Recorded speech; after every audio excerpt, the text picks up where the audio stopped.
Donc bonjour, alors vous n'arrivez pas à imprimer correctement vos plans. Donc on va faire très simple. Donc là, vous voyez sur mon écran, il y a un plan et j'ai ouvert à droite ici l'organisateur, voilà, pour mes mises en page. Alors, première chose à faire, vous devez, dans l'organisateur, sur la colonne de droite, placez-vous sur l'onglet des mises en page. Vous vous créez un petit dossier, voilà, il faut avoir un dossier projet. Dans ce dossier, ensuite, vous créez ici une nouvelle mise en page. Cette nouvelle mise en page, vous la nommez. Donc, ça peut être vos plans, ça peut être vos coupes, ça peut être vos façades, ainsi de suite. Après, vous donnez ici un, un format voilà, un format de page et vous faites créer. Donc, vous devez ici avoir, d'accord, vos mises en page de prêtes. Donc là, moi, je vais imprimer donc le plan. Mon plan, il est obligé d'être sur une feuille A2 parce qu'il est assez grand et que je veux l'imprimer au 1/100. D'accord? Donc vous voyez bien la mise en page plan. Et là, en bas, j'ai appliqué ici un type A2. Voilà, c'est le type de feuille. Ensuite, je retourne sur mon étage. Donc je veux imprimer ceci. Donc je paramètre. Déjà, j'ai envie d'imprimer en noir et blanc. Et ensuite, je n'ai pas envie d'imprimer certains calques. Donc, je vais sélectionner les objets, d'accord, euh, que je veux masquer. Donc, je sélectionne ça et j'utilise ma petite barre d'outils qui est là, voilà, pour masquer le calque de la sélection.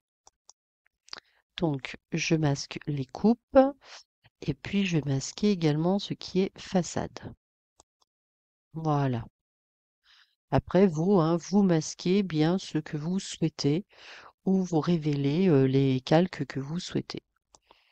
Après, ayant fait ça, je vais mettre de la couleur noire donc sur mon plan.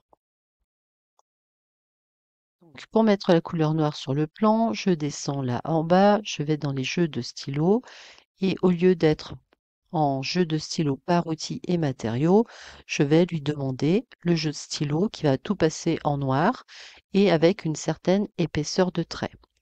Donc je vais prendre, moi celui que j'ai créé, impression centième. Voilà. Comme ça, les épaisseurs de traits ne vont pas être trop, enfin je ne veux pas avoir des traits trop épais, surtout donc au centième. Voilà, je regarde bien l'échelle, 1/100. Mes calques, c'est personnalisé puisque j'en ai masqué certains. Modèle entier, donc pour voir l'ensemble comment dire, de la structure des murs. Le jeu de stylo en noir. Et puis après, le détail des objets. Voilà. Une fois que ça, c'est fait, vous faites, donc, vous devez avoir ça. Ici, vous devez avoir à côté l'onglet de la mise en page. D'accord, hein, donc, l'onglet de votre plan, l'onglet de votre mise en page. Et sur votre plan, là, vous faites un clic droit, enregistrer et placer sur mise en page. Vous avez votre plan au bout du curseur. Vous cliquez au milieu de votre feuille et apparaît votre plan. Voilà. Alors, il peut en effet arriver en couleur. Ça, c'est pas grave. Par contre, vous voyez, les calques que j'ai bien masqués n'apparaissent pas. Donc, vous, si vous avez en effet ouvert des calques, voilà, vous les verrez. Donc, je sélectionne mon dessin, voilà, qui est placé. Ça, je vais le réduire un petit peu. Donc, je clique sur l'arête et puis j'utilise l'outil. Hop, je clique à nouveau. Je vais vous montrer l'outil que j'utilise. C'est celui-ci. Donc, décalage d'arête, décaler l'arête. Je prends la petite poignée noire au milieu et je glisse, voilà, pour centrer mon plan. Donc ça, voilà, vous centrez vos vues comme ceci. Chaque vue, là, vous avez en haut, à l'horizontale, vous avez des paramètres. Donc déjà, vous vérifiez que c'est dans le bon calque. Ensuite, vous scrollez un petit peu avec la molette de votre souris, vous vérifiez, Voilà ici l'échelle. Là, vous pouvez mettre à une autre échelle. Ensuite, vous scrollez un petit peu. Vous avez ici les jeux de stylo.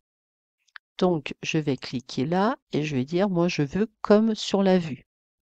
Impression centième.